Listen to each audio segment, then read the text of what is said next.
আসসালামু আলাইকুম সবাইকে প্রতিদিনের মতো আবারও শুভ সন্ধ্যা জানিয়ে চলে আসলাম। আজকের রেসিপিতে থাকবে মচমচে স্বাদের বাঁধাকপির পাকোড়া। আমি বাচ্চাদের জন্য সন্ধ্যার সময় পাকোড়া বানিয়ে নিয়েছিলাম, আর কিভাবে পাকোড়া বানালাম ঘরোয়া উপকরণ দিয়ে একদম সহজভাবে সেটাই আপনাদের সাথে শেয়ার করব। আজ যেহেতু বানিয়েই ফেললাম, তা মনে করলাম একটু আপনাদের সাথে শেয়ার করি।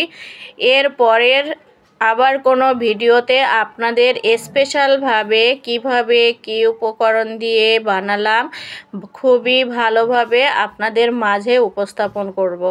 আজকে আমি একদমই সাদাসিধাভাবে পাকোড়া বানিয়ে নিলাম। আমার পাকোড়াগুলো কিন্তু খুবই মচমচে হয়েছিল, খেতেও দারুণ হয়েছিল। পাতাকপি তো আমি কেটে নিলাম, তারপরে ধুয়ে পানি ঝরিয়ে নিয়েছিলাম। এখানে 3 থেকে 4 বাটি চালের গুঁড়া দিলাম, 1 বাটি বেসন দিয়ে দিলাম। এখানে আপনাদের স্বাদ অনুযায়ী পেঁয়াজ দিবেন, এতে একটু পেঁয়াজের পরিমাণ বেশি দিলে খেতে ভালো লাগে। আমি একটু পেঁয়াজ কম হয়ে গেছে, কারণ ঘরে এত বেশি পেঁয়াজ ছিল না, এই জন্য অল্প করে একটু পেঁয়াজ দিলাম। বাঁধাকপি আছে, কম হলেও এতটা কম মনে হবে না। ধনেপাতা দিয়ে দিলাম, তারপরে একটু ধনিয়া গুঁড়ো এই যে দিলাম, হলুদ, লবণ, একটু শুকনো মরিচের গুঁড়া দিয়েছিলাম, কাঁচামরিচ ফালি করে, তারপরে কতগুলো আস্ত জিরা দিয়ে দিলাম। এই যে পরিমাণ মতো হলুদও দিয়ে দিচ্ছি। এগুলো দিয়ে আমি ভালো করে পানি না দিয়ে মেখে নেব, কারণ পাতাকপির গায়ে তো একটু পানি আছে, তার জন্য আমি অনেকক্ষণ যাবত 2-3 মিনিট পাতাকপির সঙ্গে বেসন আর চালের গুঁড়া, পেঁয়াজ, ধনিয়াপাতা ভালো করে মেখে নিলাম। দেখব যে কতটুকু পানি আমার লাগে। আর এখানে আমি একবারেই পানি ব্যবহার করব না, আস্তে আস্তে অল্প করে পানি দিব আর মাখতে থাকবো। এই দেখো তো আমি পরিমাণে অল্প অল্প করে পানি নিলাম আর ভালো করে মেখে নিলাম।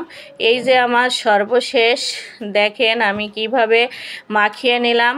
একেবারে তো নরম করা যাবে না। এই যে মাখিয়ে নিয়ে চুলায় ফ্রাই প্যান বসিয়ে দিয়ে একটু তেলের পরিমাণটা তো পাকোড়া বানাতে গেলে বেশি দিতে হয় আমার প্রিয় ভাই ও বোনেরা। আর একটু বড় বড় করে চাকা চাকা করেই বানিয়ে নিচ্ছিলাম। এই যে তো আমি দিয়ে দিলাম, আর পাকোড়াগুলো কিন্তু বেশ ফুলে ফুলে উঠতেছিল। একটু বড় বড় করে বানিয়ে নিচ্ছিলাম যাতে আমার তাড়াতাড়ি হয়ে যায়। এদিকে বাবুদের টিচারও চলে আসবে, তার জন্য একটু বড় বড় করে দিচ্ছিলাম। আরও যদি আমি তেল দিতাম আমার প্রিয় ভাই ও বোনেরা, একেবারে ফুলে ফুলে আরও বেশি বড় হতো। তারপরও মাশাআল্লাহ দারুণ ফুলেছে এবং মচমচেও হয়েছিল। মচমচে কেন হয়েছে বলেন তো? চালের গুঁড়া দিয়েছি তাই। আর এখানে কিন্তু বাটা কোনো মশলা দেই নেই, আপনারা তো দেখতেই পেলেন। গোটা জিরে দিয়েছিলাম, কারণ জিরাগুলো তেলের সাথে ভাজা হয়ে গেলে যখন আপনি খাবেন খুবই সুস্বাদু হয় খেতে। এদিকে তো প্রথম হয়ে গেল 1 খোলা, তারপরে আবারও দিয়ে দিলাম।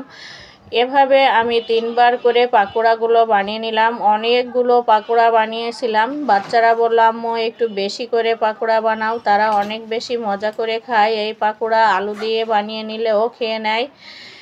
আর আসলেই আমার প্রিয় ভাই ও বোনেরা, এরকম করে আপনাদের হাতে সময় না থাকলে বিকালের নাস্তায় আপনারা বাচ্চাদের পরিবারের সবাইকে নিয়ে বানিয়ে খাবেন, খুবই মজা লাগে। দেখেন কতগুলা পাকোড়া, তারপরে তো আরও বানিয়ে নিলাম। এই যে বানিয়ে নিয়ে চলে আসলাম বাচ্চাদের কাছে। তা আমার শুরু থেকে শেষ পর্যন্ত পুরো ভিডিও আপনাদের কাছে কেমন লাগলো অবশ্যই সুন্দর সুন্দর কমেন্টে জানাবেন। সবাই ভালো থাকবেন, আমার পরিবারের জন্য দোয়া করবেন। আল্লাহ।